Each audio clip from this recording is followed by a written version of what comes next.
Hello and welcome to the lecture.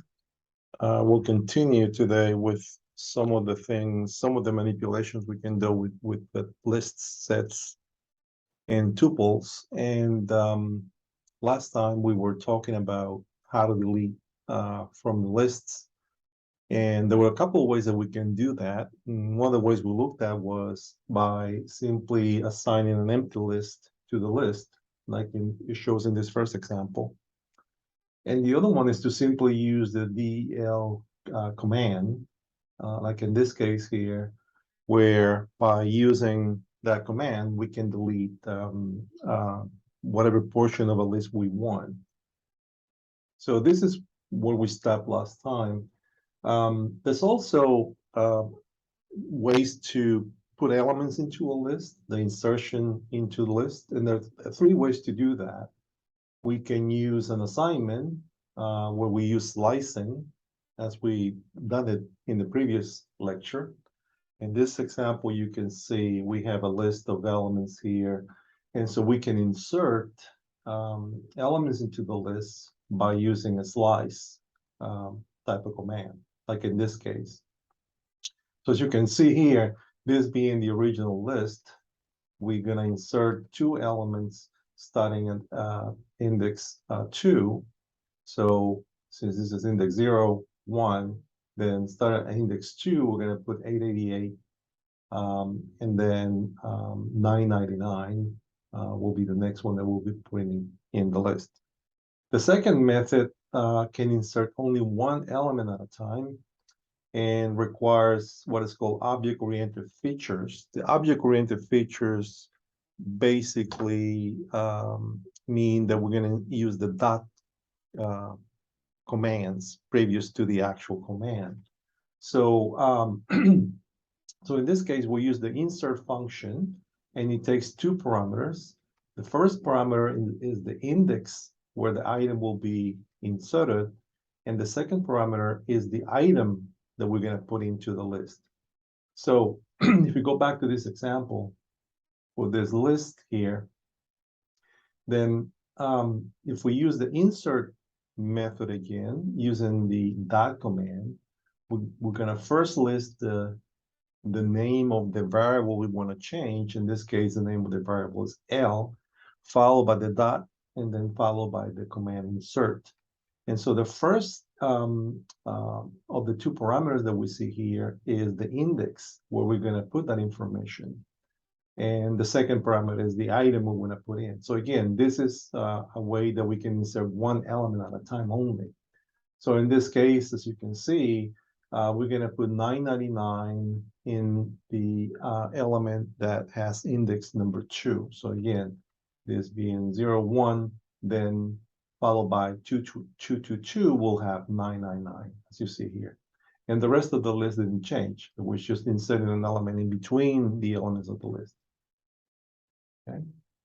The third method we're going to use is the append method to insert, again, only one element to the end, or we can use the extend method to add elements, more than one element to the end as well.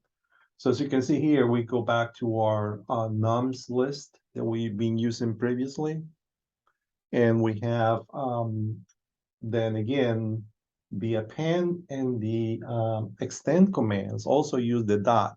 Okay, they use the dot feature before the actual command. And so the way it works is that we have the name of the variable, as you can see here, followed by the dot, followed by the command append. So again, this being the original variable, list variable, right?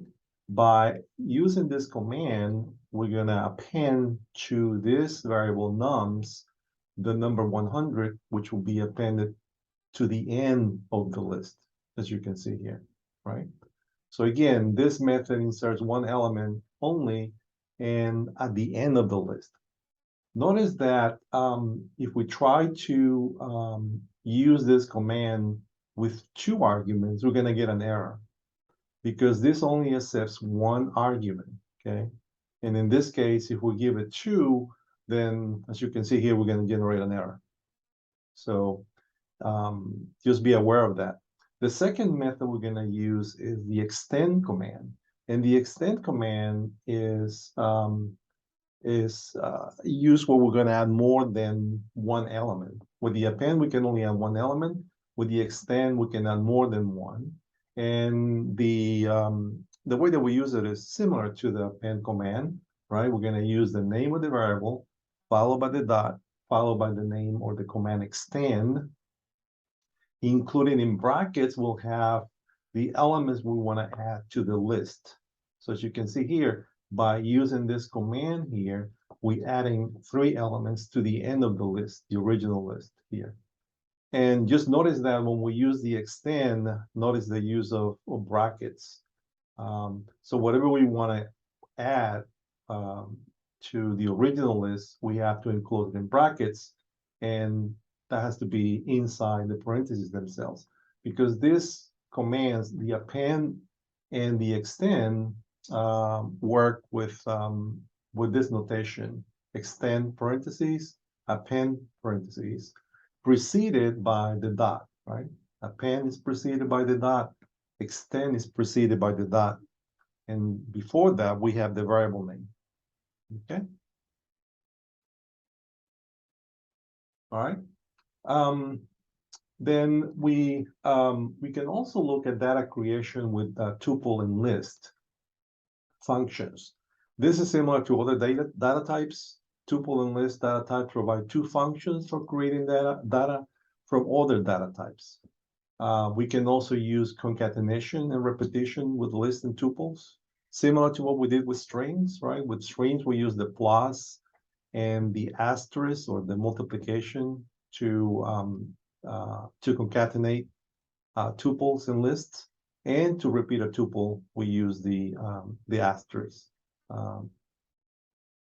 And the next thing we also need to discuss is membership. And in the case of lists and tuples, membership is similar to strings. We can use in and not in operations, so we can check whether a tuple or list contains one element. So for example, here we have a tuple A consisting of the numbers 2, 4, 6, 8, and 10. We have a list B also consisting of the numbers 2, 4, 6, 8, and 10.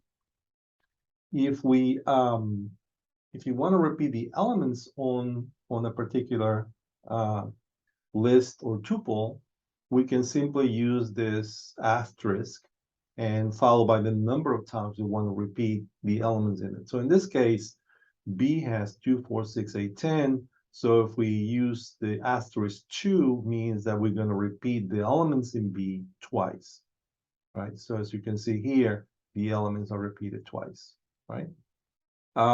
If we do something similar for the list, you'll see that the same thing, the same effect, I'm sorry, for the tuple here, the same effect will take place.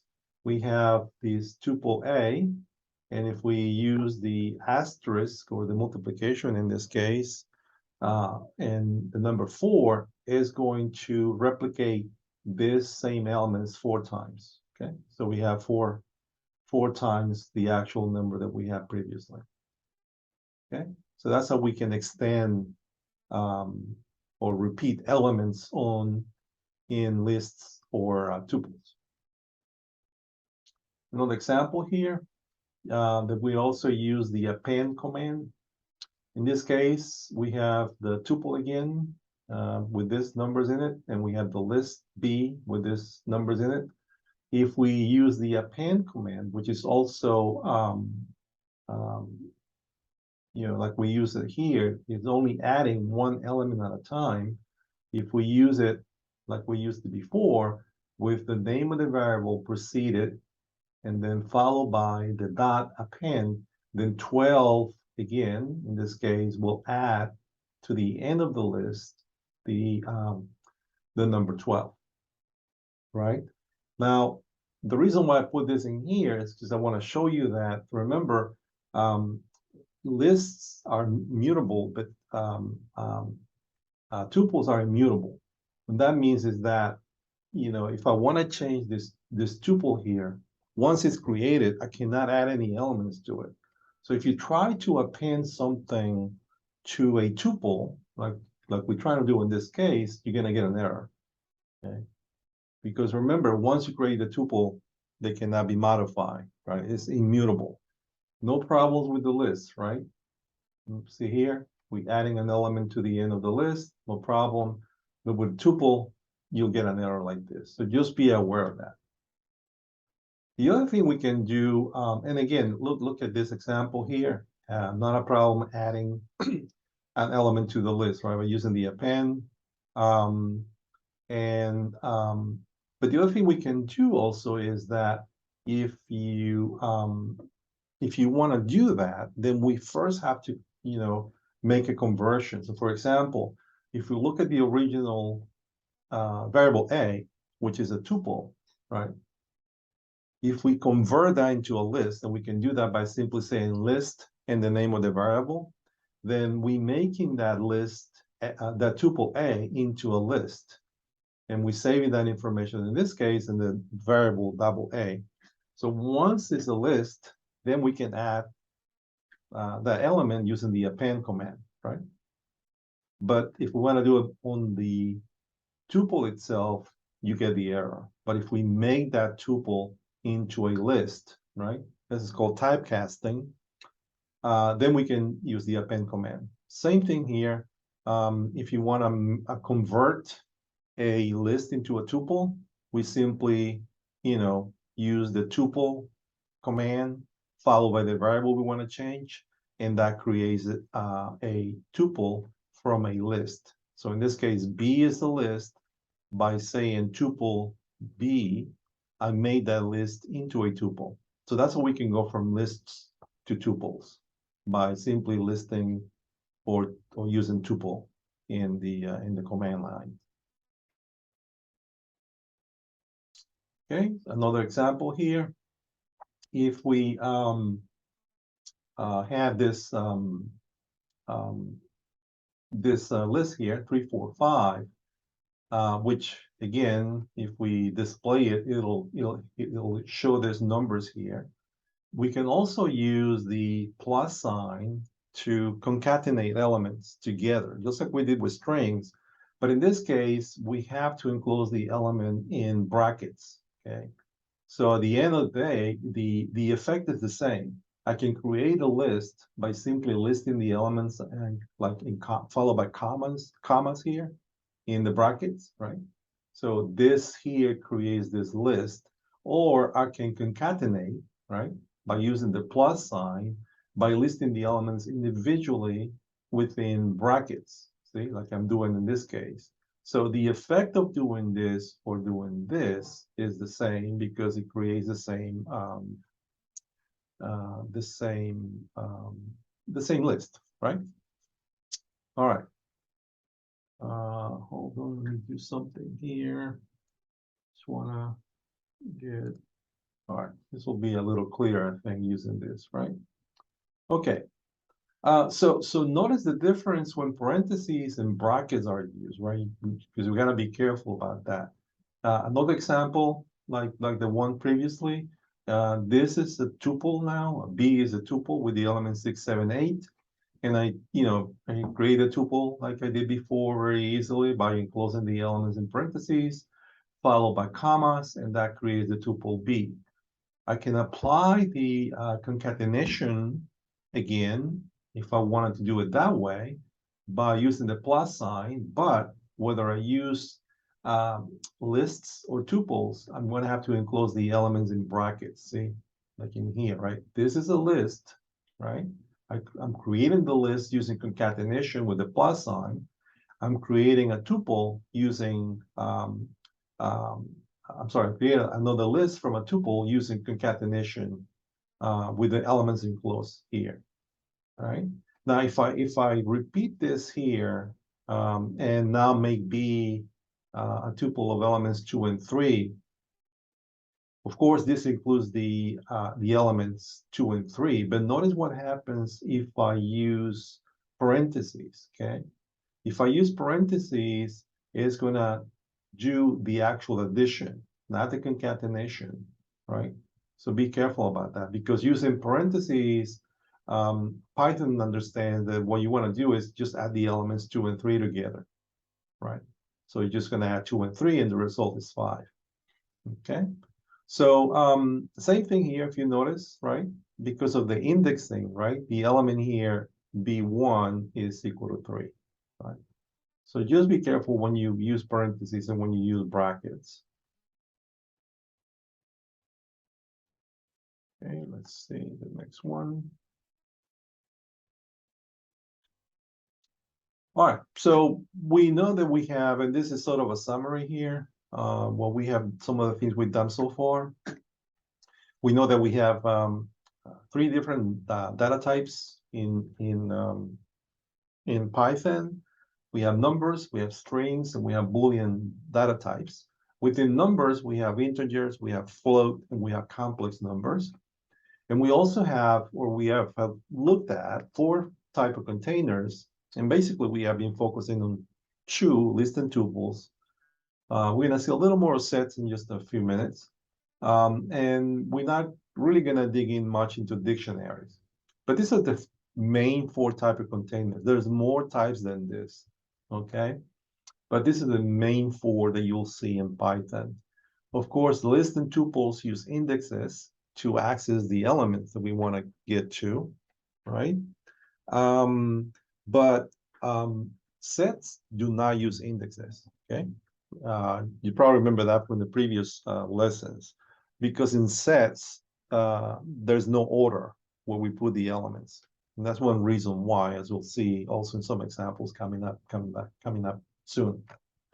So, and also you remember slicing, right? How we use slicing in under list and tuples.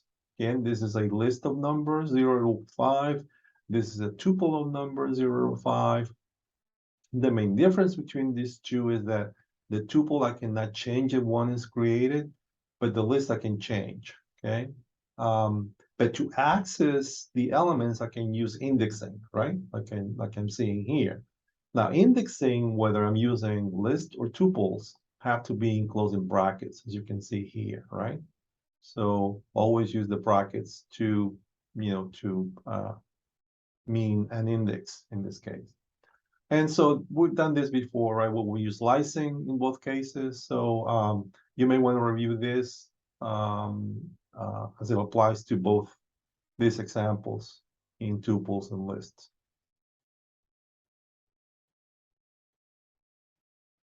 Okay. One more thing that we can do is sometimes we might be interested in knowing what type of container or what type of data we have. Well, for that, we can simply use the type command. So for example, if I use this list here, numbers for 1, 2, 3, and 4, and I'm also creating a set. Remember, the lists are enclosed in brackets, sets are enclosed in curly braces, and tuples are enclosed in parentheses. That's how we can differentiate between the 3 container types. So again, lists elements are enclosed in brackets. Sets elements are enclosed in curly braces, and tuple elements are enclosed in parentheses. So if I just look at a variable without looking at what it has, I can find out the type of container I have by typing type, T-Y-P-E, and parentheses, the variable I want to find out what kind of container it is. And so if I type, in this case, C, it'll tell me that this container is a list. If I type parentheses D, it'll tell me that this type of container is a set. And if I type E, it'll tell me that it's a tuple, as I already knew by looking at the what's being enclosed, what elements are being enclosed by. But if I didn't know, I can type, use the type command, and it'll tell me what kind of container I have. I can also find out the type of data it's in a certain or a certain element includes by using the type command again. Like in this case, if I do C brackets 1 is telling the command to find out what element, what type of element is included under index C1. So obviously index C1 has an integer type. And looking at E again, which is also a tuple, remember whether I'm using tuples or lists, the indexes have to be enclosed in brackets, right? So again, the same thing here is this command is asking what's element in index 1, what type of element do I have? And by typing TYPE in this form, then the return tells me that I have an integer type. Now, however, I cannot do this here for the set. And if I try to type to find out the type of element I have using TYPE, I will get an error. And if you remember, the error is because elements in the set cannot be accessed by an index. Okay, they don't support slicing, right? So we have to find other ways. Obviously, there's a way that we can access those elements because we're gonna need them, right, in a set. But there's other ways we can access elements in a set, but indexing is not one of them because elements in the set cannot be accessed by an index, and that's why you will get this error here. Okay, so just be aware of that.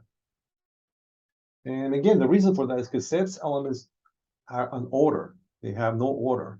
So for example, if I define this set here, 4, 5, and 6, and define this other set F, 5, 4, and 6, right? If you notice here, if I compare D and F, right, the answer is true, right? Because even though when you look at D and you look at F, the order is not the same, the elements are the same. So because in sets, the order is not considered because it's an order type of data container.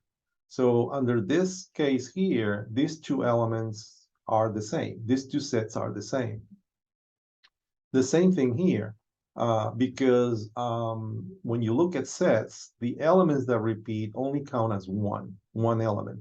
So in this case, if you look at the set D, 4, 5, 6, 4, 5, and you compare it with 5, 4, 6, when you compare it, you can also get a true statement. And the reason for that is because is ignoring the element that repeats. So from this point of view, compared with this F set, the two sets have the same elements.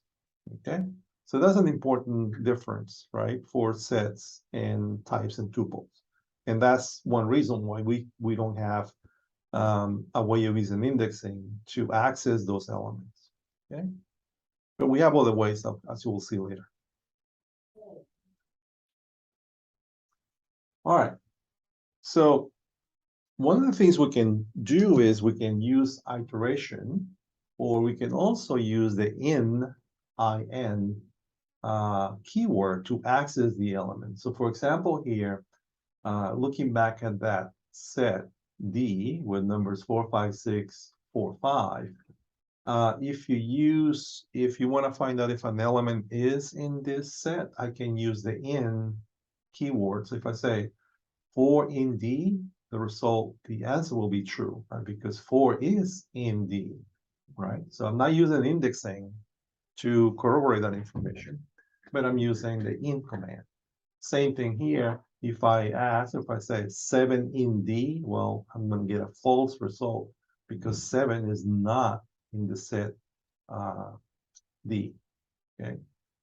Another way I can manipulate lists and tuples is by using the sorted command. Okay, and this is used to sort a container, right? And if I use this command, sorted command, I'm going to then sort the elements in an ascending order. So for example, I have this tuple here, A, right, which includes these numbers, as you can see. And I'm going to, and also have B, right, which includes these elements here as a list. And I have C, which is a set, and it includes these elements here, right? I can use sorted with any of those containers. So if I use sorted and enclose the variable that I want to sort, as you can see here, it's gonna give me the result in increasing or ascending order. If I use it in B here, it's gonna give me again the results after I use the sorted parentheses, the variable. It's gonna list the elements in ascending order. And if I do it in A, will be the same result here, right? So as you can see, is a simple command to use, sorted, and it'll give me the result of the elements in ascending order. And notice that once you apply this command sorted, it's going to create a list, whether you had a tuple or a set or a list itself, the result that you will get will be placed in the list. Okay. Now, if I add this parameter here to sort it, okay, if I say sorted and the name of the variable, in this case, the name of the variable is just the generic my underscore list, comma, reverse equals true, is going to create a new list, but this time it's going to be backwards. Okay, so instead of going in ascending order, it's going to go in descending order. Okay, so for example, let's look at this new list here, right? Which include these numbers, the 6 numbers in the list. If I go back and use the sorted command, like I did in this previous example, of course, it's going to give me the ascending order list, right? It's going to go from 1 to the highest in this case.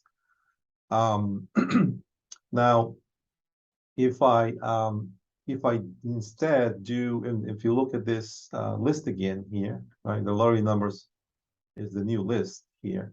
And if instead of using the default, I use this parameter here, reverse equals true, then what it does is it's going to sort the elements, but this time in descending order, rather, from highest to lowest, right? Notice that if I look at the contents of lottery numbers, which is this list, these commands do not change the original lists. Okay, the original list did not change, right? Like it didn't change here and it didn't change here. So that's the only difference. If you don't use this reverse, it assumes it's false, so it assumes that you want an ascending order. If you say it's true, it's going to give it to you in the descending order. Okay. All right. You can see here, right? If you could, if you want, use true, but you don't have to because it assumes that true is the default.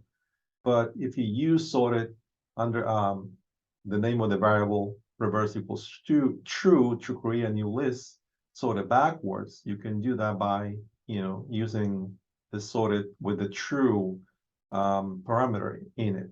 So for example, if I have a list of numbers here, right?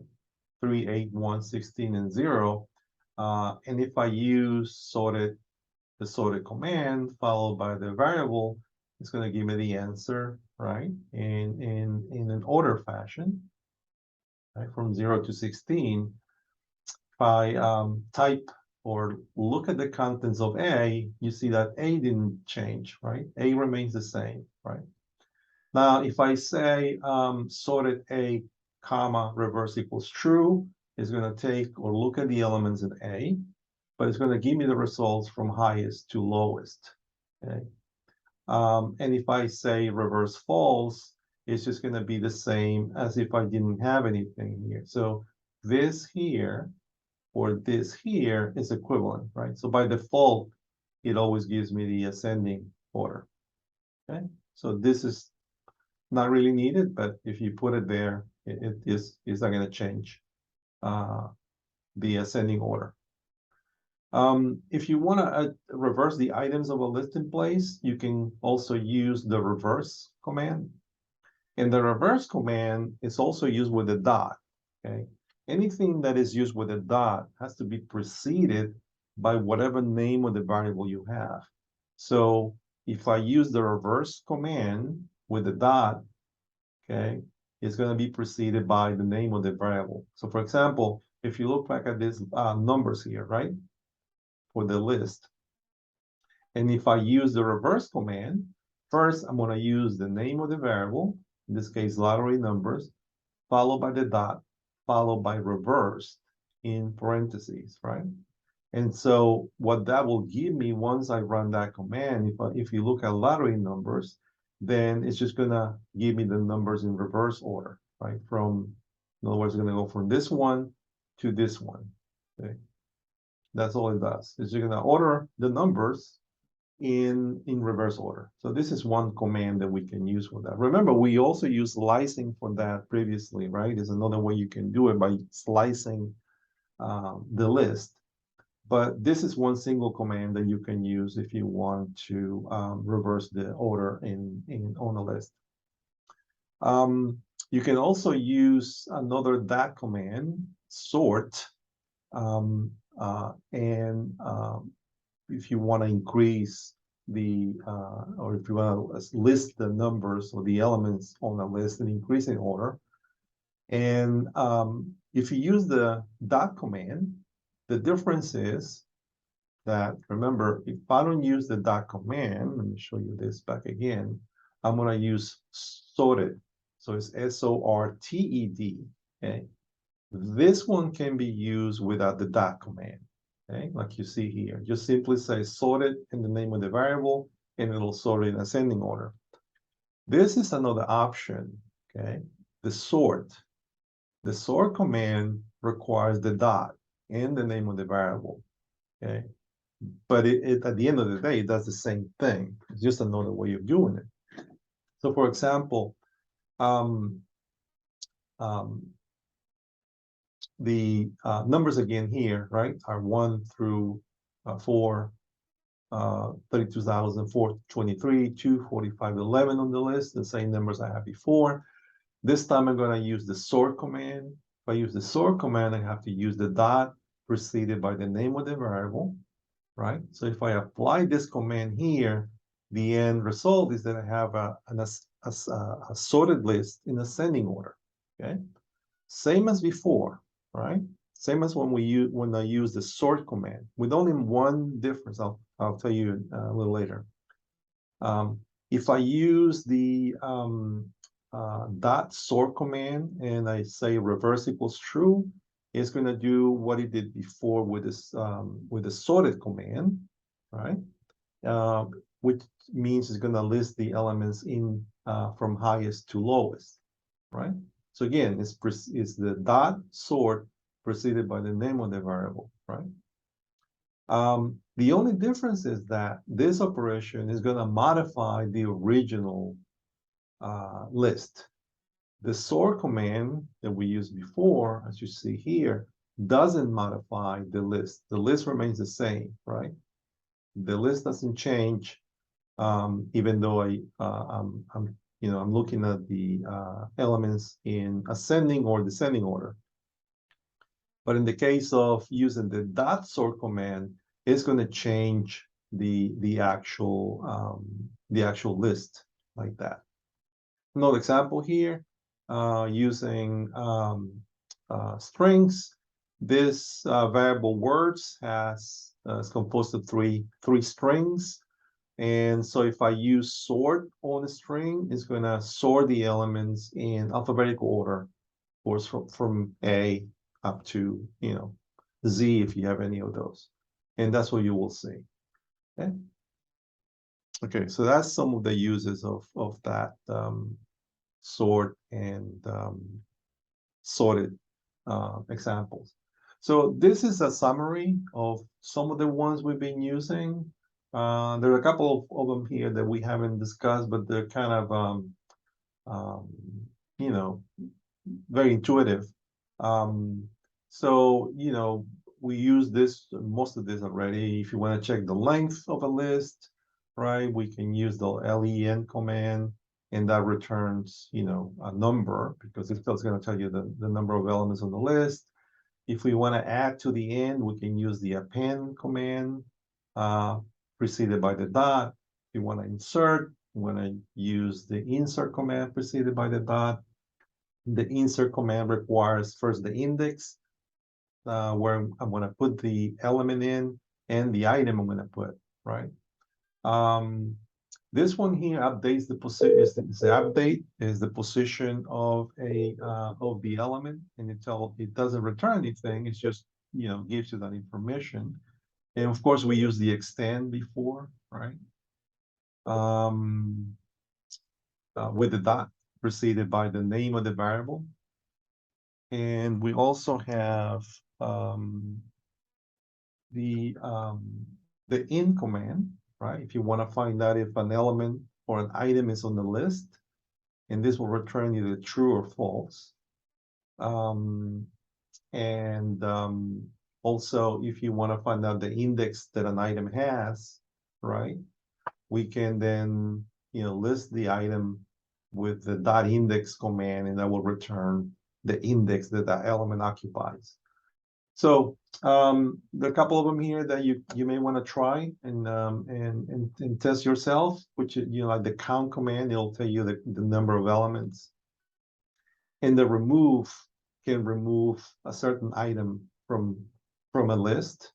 And also we can use the pop for removing items. Like if you want to remove the last item on the list, or if you want to remove an item by position, you can also do that by using the pop command. Okay. All right. All right. So let's now look at sets a little bit. And some of the useful operations that we can do with sets, other than the len that we used before and the in, sets also support other kind of operations, like the less than or equal to. So S1 less than or equal to true is going to be true if the S1 is a subset of S2. In other words, if the elements of S1 belong also in S2. If we use greater than or equal to, it's also going to be true if S is a superset of S2. If we use the bar here, indicates a union of sets. We can also use the dot union command. So using the bar or the dot union command preceded by the name of the variable, it's also going to join two sets together. Okay. If we use the ampersand sign or character here between two sets, is going to give you the intersection of the sets. Okay. And this is also equivalent if we use the dot intersection command, which is again, all dots commands like this one are going to be preceded by the variable that you want to check on. So in this case, if you want to intersect the elements of S1 and S2, we'll use it like this, or we use it like this. And finally, the difference between the two is simply just the minus sign will give you the difference between the two sets. And again, it's equivalent to using the dot difference command. Okay? And we'll look at some examples of this coming up. Okay?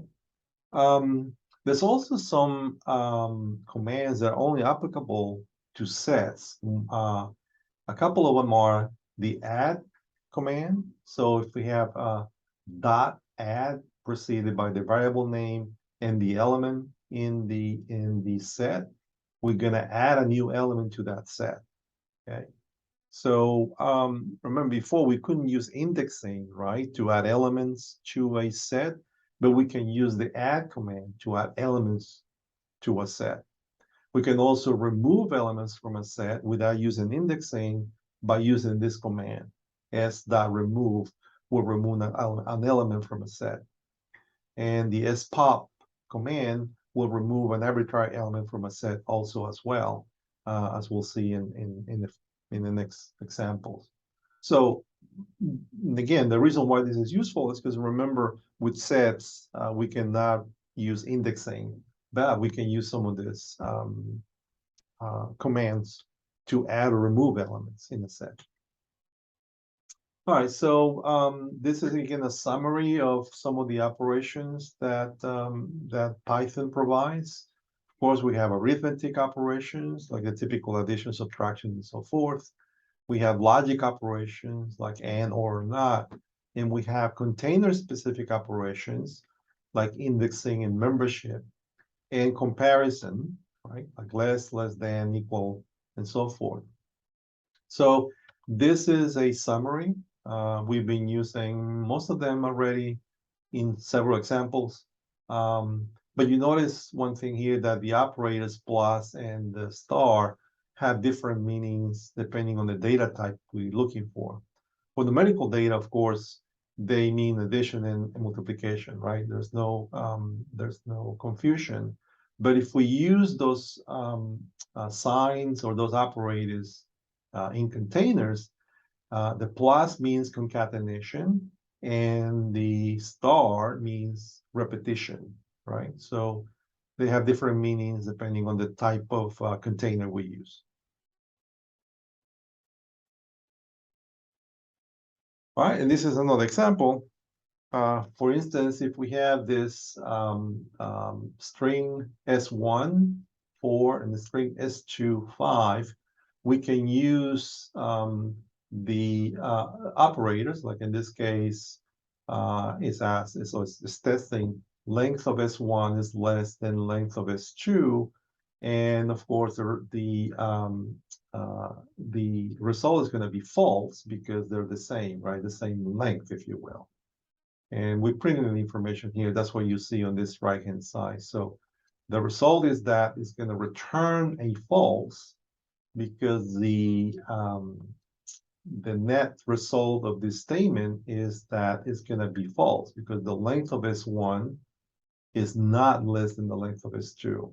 The other one, the other command we're testing is saying, well, S1 not equal to S2. S1 not equal to S2. And if we run this command, it's going to return a true result because it's true. S1 is not equal to S2. And the same thing here, if we test for B1 or B2, if we print the result of that statement, we're going to get a true result. Okay, so that's how we use this operators here, less than, equal to, not equal to, or greater than, or so forth. Okay. All right. Now we look at excuse me. We're going to look at implicit and explicit type of conversions, right? In Python, when you apply a binary operator on items of two different data types, the program is going to try to convert one data to another one if possible. And this is what's called implicit type conversion. Okay. So for example, if we add 3 integer plus 4.5, which is a floating number, the result is that we get a floating output, a float type output. So what the interpreter does basically is that it converts this integer into a type float so that the result is then given as a float. The same thing here. If we do a 3 plus true, well, the interpreter is going to assume that true means a 1, so the result is going to be a 4. Okay. Same here. If we do a 3 plus false, see, you're not getting an error, right? Even though you mix in the types, right? You mix in integers with Boolean in this case, because the interpreter is gonna try to convert the data to another type. Okay. And in this case, since false is related to 0, it's going to interpret that as a 0, so you get the 3 plus 0 equals 3. Okay, so this is what is called implicit type of conversion. Okay, excuse me. All right. So although Python can do this type of conversion, it's a good programming practice that you make those conversions clear when you're writing a program, okay? So that whoever's reading your code understands that you meant to do a conversion from one type to another. Or when you review on your own code, it kind of makes more sense that way. There's also an explicit type of conversion called typecasting that can be performed using the keyword for the target type. And we did this before. Remember when we convert a tuple to a list or a list to a tuple, we use the specific list name or the specific tuple name to make the conversion. So that's what is called typecasting, explicit typecasting, okay? Because we're explicitly saying, what do we want to convert the result to?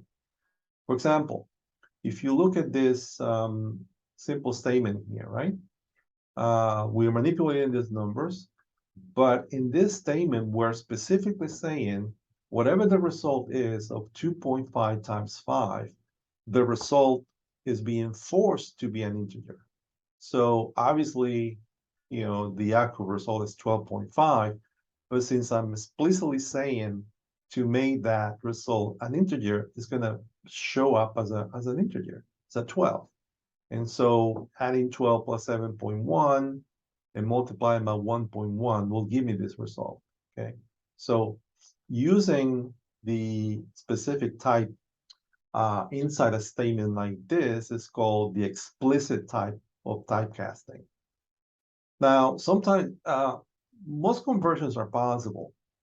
Of course, you can do integer to float, float to integer, and so forth, but some of those are not allowed, okay?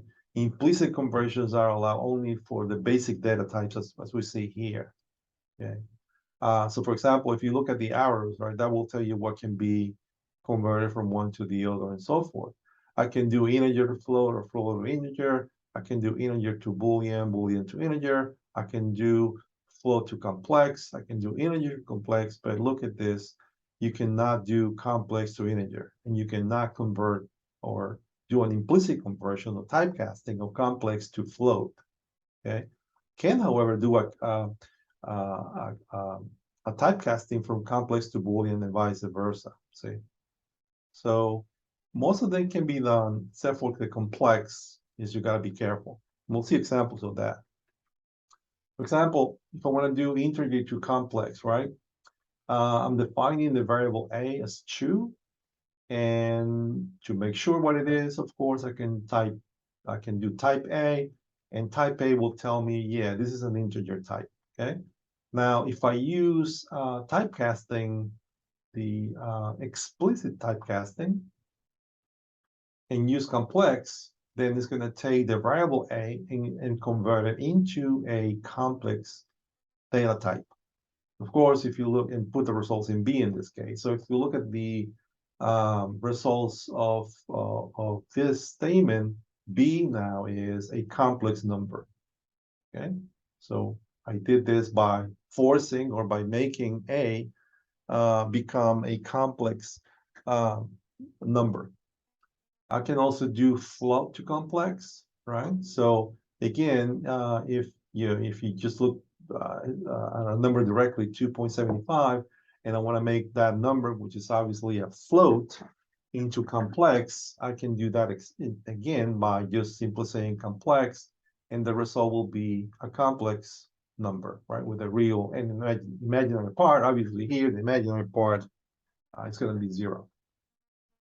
I can also do a float to Boolean. So if I do D, which is a float number, and if I do bool D, of course, I get a true result because this is, more than 1. I can do Boolean to integer or float, right? So in this case, the variable A is true. If I typecast it and say integer or INTA, the result will be 1 because true, relates to 1. If I make B false, and if I make it into a float, right, that typecast it into float, the result will be 0.0. Not just 0 because I'm using float. If I will use an integer here, I will get just 0. But since I'm using a float, I get the decimal point. I can do complex to Boolean, right? Like I remember we saw that before. That's possible, right? I can go complex to Boolean, right? Or Boolean to complex. So if I do complex to Boolean, right here, for example, I have this complex number. So if I want to if I want to typecast it to a Boolean, it'll typecast into a type or a true variable. However, I cannot do complex to integer or float, like you remember the previous slide. The arrows don't go in that direction. So if you have a complex number and you want to typecast it into a float, you're going to get an error. Or if you have again this complex number and you want to typecast it as an integer, you're going to get an error. Okay, so those are the only ones you have to be aware of, okay, in this picture, right? Because the arrows you can see don't go in that direction. Other than that, most of them goes in the other directions to convert.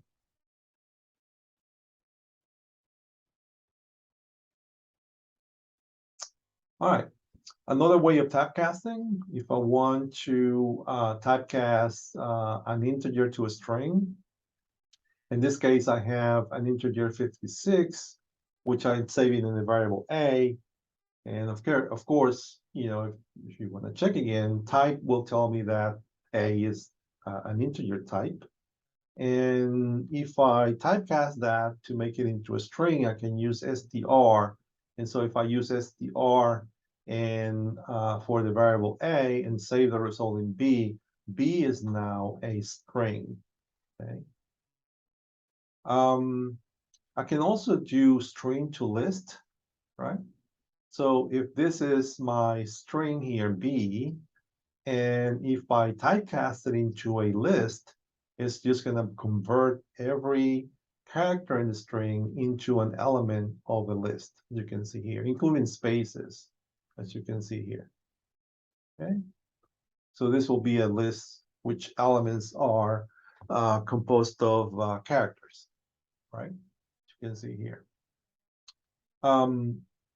Also, there's another feature or another term that we have to be aware of. Is called tuple matching.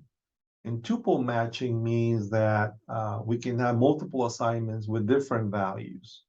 And we sort of saw this very early, I think it was in the first lecture, where we can assign values to different variables by using one single line if we want to, right? And for example, here, if I want to assign, the elements in this list, A, B, C, the numbers 1, 2, 3, I can use this simple assignment. I can also use this assignment here, as you can see, without brackets. Of course, always followed by commas, each of the elements, or I can use parentheses. See? In either one of those cases, as you can see on the right-hand side, the contents are the same, right? In other words, A is 1, B is 2, and C is 3, as you can see here. So any one of those ways of doing or assigning different values to variables can be used, okay? And this is what is called tuple matching. Okay, it's just a very shorthand way of assigning elements to variables in one single statement. Now, assume now that you want to swap elements in variables. Okay, if you want to do this in the long way, you probably have to use a temporary variable. For example, if I want to swap the elements between A and B, right? So let's say A is 3 and B is 4. But now I want to swap them. I want to make A equals 4 and B equals 3. Well, one way we can do this is to first have a temporary variable. So I'm going to save the value of A into this variable temp, and then I'm gonna save B into A, right? So now A has, or rather temp has the value of A. And now I'm gonna then assign the value of temp into B. So that made the swap, as you can see, but there's an intermediate step because you gotta use that temp variable. So at the end of this set of commands, the result is that I have swapped the values, right? A is now 4 and B is now 3, right? By doing this intermediate step. But one of the uses of tuple matching is that I can avoid this kind of extra work by simply doing this, right? So if I look again at the original values for A and B, A is 3 and B is 4. Those are the original values. But if I do this tuple matching, see here, it's going to assign B to A and A to B in one single step. And you can see the end result, right? So this is useful in also those cases where you're doing this type of swapping or assigning values to variables in this way. Okay, it's a convenient way of doing it. All right, sort of different topic now.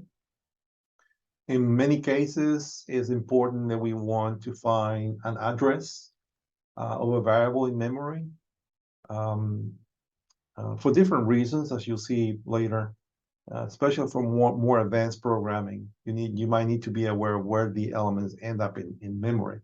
And in Python, is there a very simple way of finding that out? We simply use the ID command parentheses.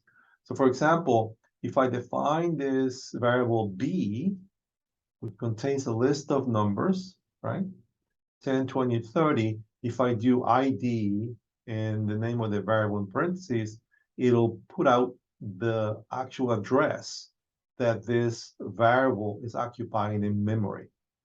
Okay? It's that simple. This applies to tuples, lists, or sets, right? So again, here I'm defining this tuple with these 3 elements. If I want to know what address that variable is located at in memory, again, I can just do ID parentheses C, and it'll show me the address where that variable is located. Same thing for this set of elements 1, 2, 3. Okay, so this is something that may prove useful later in certain programs or certain cases where you are interested in trying to find out where the variables are located in memory. Okay. The next thing I want to talk about is compound statements, which include something that you're already familiar with for either other programming courses or even from the programming we did in MATLAB previously. And that includes conditional statements and repetitive statements. So the end result is that this is the same, whatever language you're applying, whatever language you're using, right? The if-else command, the while command, or statements are typically the same in all kind of programming you have. In the case of the if-else, we're going to execute different statements based on the truth of a certain condition, right?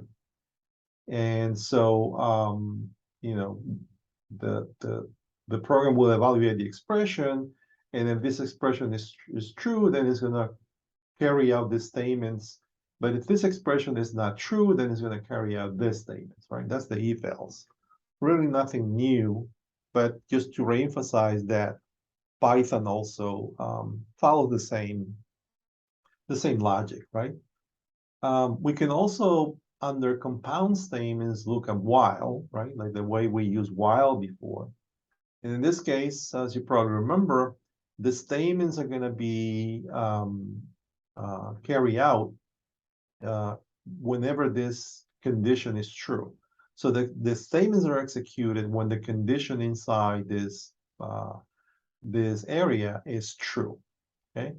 And the statements are executed more than once depending on the condition, or for a fixed number of times, what you can also set. And we'll look more into these kind of conditional statements, obviously, later, when we look into, for loops and all those kind of statements also. But also, if you want to do input-output, right, simple input-output, just like in MATLAB, we can use input to get information. Like if you're doing something interactively in your programs, you can do this, use this type of command, the input. So in this case, for instance, you say input, and in parentheses, we have this string which says enter your ID, and whatever result we type in is going to be put into this S variable here. Right, so it's simple, like we use in MATLAB. Of course, if we print the contents of S, it'll have the input or the numbers we put in after the input command was carried out. For printing, of course, as you remember, just again similar to MATLAB, if you want to see something printed, we can use on the screen. We simply say print, right? Followed by the information we want to print. Now, in this case, the first example we see here, there's no formatting. We didn't say how we want to print it or anything like that. But we can use format to get more specific into how we want to see that information. And one of the ways we can do that is by using the .format command. Okay. And the best way to explain it is to look at an example here. In this example, I have print, okay, and I have these braces here, curly braces. Tall, another curly brace, years old, and have another curly brace, eyes. The curly braces are placeholders, rather, and they include the information we want to put in corresponding to where they place in this statement. So for example, 0 is the first placeholder, 1 is the second placeholder, and 2 will include the third placeholder. So in this example, I have 3 placeholders. So this statement here, as you can see, is still as part of the print statement, right? So I have the string that I want to print in, of course, in quotes. And then this is followed by the dot. Right? The dot format using the format command. So it's a dot format command. And what the dot format command will be the information that the placeholders will have in this statement. So in this case, placeholder 0 is 1.86, placeholder 1 is 20, and placeholder 3 is the information or the string brown.